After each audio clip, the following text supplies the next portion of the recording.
ಮಾಡ್ತೀರಾ? ಸಾವಿರಾರು ಜನರು ಅಮೌಂಟ್ ಕಟ್ಟಿದ್ದಾರೆ. ಇದ್ರ ಬಗ್ಗೆ ನಾನು ಕಂಪ್ಲೇಂಟ್ ಮಾಡಿದ್ದೆ ಸರ್. ನನ್ನ ಕಂಪ್ಲೇಂಟ್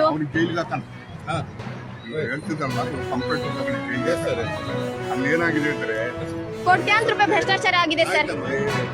ಇದ್ರ ಬಗ್ಗೆ ಯಾರು ಮಾತಾಡಲ್ಲ. ಬರೀ ನೀರಿನ ಬಗ್ಗೆ, ನೀರ್ ಕುಡ್ಕೊಂಡು ಬೀದಿಲ್ ಮಲ್ಕೋಬೇಕು ಜನ. ಬರೀ ನೀರಿನ ಬಗ್ಗೆ ಮಾತಾಡ್ತಾರೆ. ಹೇಳಿ ಸರ್ ನೀವು, ಅದು ಹೇಳಿ ಸರ್. ಗೌರ್ಮೆಂಟ್ ಹಾಸ್ಪಿಟಲ್ ಅಲ್ಲಿ ದಿನಕ್ಕೆ 100 ರೂಪಾಯಿ ಬೆಡ್ ತಡೀರಿ ಸರ್. ಒಂದು ನಿಮಿಷ. ಬೆಡ್ ಚಾರ್ಜ್ 100 ರೂಪಾಯಿ ತಗೊಳ್ತಾ ಇದ್ದಾರೆ. 100 ಹಾಸಿಗೆಗಳನ್ನ ಇವ್ರು ಫ್ರೀ ಆಗಿ ಕೊಟ್ಟಿದ್ದಾರೆ. ಬಟ್ ಒಳಗಡೆ ಇವ್ರು ಏನ್ ಮಾಡ್ತಾ ಇದ್ದಾರೆ? ಸನ್ಮಾನ ಬೇಡ ಸರ್, ನನ್ಗೆ ಅವಮಾನನೇ ಆಗ್ಲಿ. ನೀವು ನ್ಯಾಯಯುತವಾಗಿ ಕೆಲಸಗಳನ್ನ ಮಾಡಿ ಅಂತ ಹೇಳ್ತಾ ಇರೋದು. ಯಾಕೆ ಸರ್ ಇಂಥ ಕೆಲಸಗಳನ್ನ ನೀವು ಬೀದಿಗೆ ತಗೋಬರಲ್ಲ? ಯಾಕೆ ಸರ್ ಹೇಳಲ್ಲ ಕಾರ್ಯಕ್ರಮದಲ್ಲಿ ಇಂಥ ಕೆಲಸಗಳನ್ನ? ಹೇಳಿ ಸರ್, ಶಾಲೆಯ ವಿದ್ಯಾರ್ಥಿಗಳಿಗೆ ಶಿಕ್ಷಕರಿಗೆ ಮಾತಾಡಿ ಸರ್. ಹಂಗೆ ಹೋಗ್ತಿರಲ್ಲ ಸರ್. ಇದ್ರ ಬಗ್ಗೆ ಜನಕ್ಕೆ ಹೇಳಿ ಸರ್. ನೀವು ಹೇಳಿ ಸರ್ ಇದ್ರ ಬಗ್ಗೆ. ನೀವು ಉನ್ನತ ಮಟ್ಟದ ಅಧಿಕಾರಿಗಳಿಗೆ ಎಲ್ಲಾ ಇಲಾಖೆ ಆರೋಗ್ಯ ಕ್ಷೇತ್ರದಲ್ಲಿ 100 ರೂಪಾಯಿ ಬೆಡ್ ಚಾರ್ಜ್ ತಗೊಳ್ತಾ ಇದ್ದಾರೆ. ಡಿಸ್ಚಾರ್ಜ್ಗೆ 1000 ರೂಪಾಯಿ ಬಿಲ್ ಹಾಕ್ತಾ ಇದ್ದಾರೆ. ಇದ್ರ ಬಗ್ಗೆ ಮಾತಾಡಿ ಅಂತ ಅಂದ್ರೆ ಜನಕ್ಕೆ ಹೇಳಲ್ಲ ನೀವು.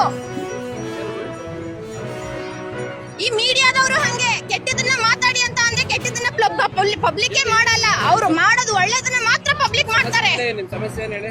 ಇದನ್ನ ಇವ್ರಿಗೆ ಕೇಳ್ರಿ ಅಂತ ಅಂದ್ರೆ ಕೇಳಲ್ಲ. ನಾವ್ ಹಿಂಗೆ ಇರ್ತೀವಿ. ಬಿಡಿ ಕಾಲೋನಿಲಿ ಕೋಟ್ಯಾಂತರ ರೂಪಾಯಿ ಭ್ರಷ್ಟಾಚಾರ ಆಗಿದೆ.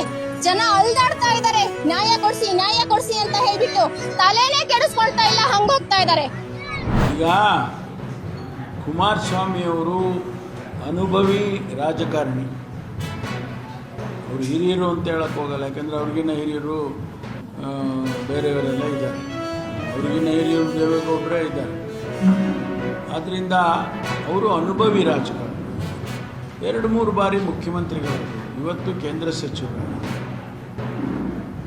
ಅವರು ರಾಜ್ಯ ಬಿಟ್ಟು ಕೇಂದ್ರಕ್ಕೆ ಹೋಗುವಾಗಲೂ ಕೂಡ ಏನು ಯಾರಾದರೂ ಪರ್ಮಿಷನ್ ತೊಗೊಳಬೇಕಾಯ್ತಾ? ಬರೋಕ್ಕೂ ಯಾರು ಪರ್ಮಿಷನ್ನು ತೊಗೋಬೇಕಾಗಿಲ್ಲ. ಹೋಗೋಕ್ಕೂ ಯಾರು ಪರ್ಮಿಷನ್ ಅವ್ರು ತೊಗೋಬೇಕಾಗಿಲ್ಲ. ಬರೋಕ್ಕೂ ತೊಗೋಬೇಕಾಗಿಲ್ಲ. ರಾಜಕಾರಣದಲ್ಲಿ ಅವರು ಬರ್ಬೋದು ಅಥವಾ ಕೇಂದ್ರದಲ್ಲೇ ಇರ್ಬೋದು. ಅದು ಅವರ ತೀರ್ಮಾನಕ್ಕೆ ಬಿಟ್ಟಿರ್ತಕ್ಕಂಥದ್ದು. ಆದರೆ ಅವ್ರು ಬಂದಾಗ ಏನೋ ದೊಡ್ಡ ಇಂಪ್ಯಾಕ್ಟ್ ಆಗುತ್ತೆ ಅಂತ ನಿಮ್ಮ ಪ್ರಶ್ನೆ. ಆಗ್ಬೋದು, ಯಾರು ಇಲ್ಲ ಅಂತ ಹೇಳ್ತಾರೆ. ಒಟ್ಟಾರೆ ಈಗ ಅವ್ರು ರಾಜಕಾರಣಕ್ಕೆ ಕರ್ನಾಟಕಕ್ಕೆ ಬಂದು ಕರ್ನಾಟಕದ ಅಭಿವೃದ್ಧಿಗೆ ಕಾಂಟ್ರಿಬ್ಯೂಟ್ ಆದರೆ